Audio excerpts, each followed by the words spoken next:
Gak nyangka banget bakal dikomen sama adik kandung aku yang bungsu ini.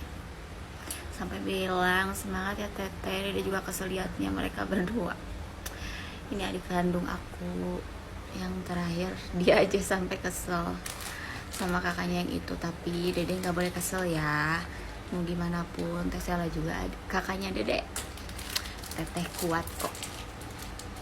Makasih semangatnya adik teteh. Rajin ya sekolahnya.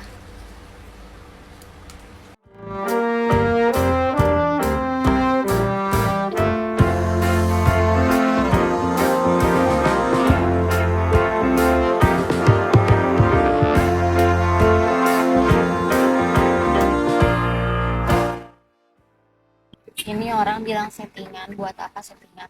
Ini masalah hati. Bukan masalah pengen viral, Mbak. Ini masalah hati. Buat apa sampai orang tua aku ini chat?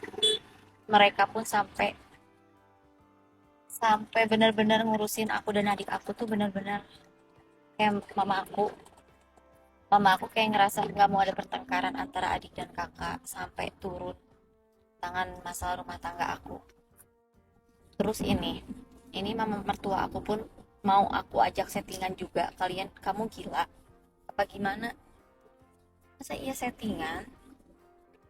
Ini tuh barusan banget chatan sama aku. Jadi setelah TikTok aku FYP tuh adik aku nantang aku, cuman aku bukan gak berani, tapi aku mau datengin dia, tapi mama aku nelpon dan mertua aku pun nahan-nahan jangan sampai kepancing. Gila banget yang bilang settingan.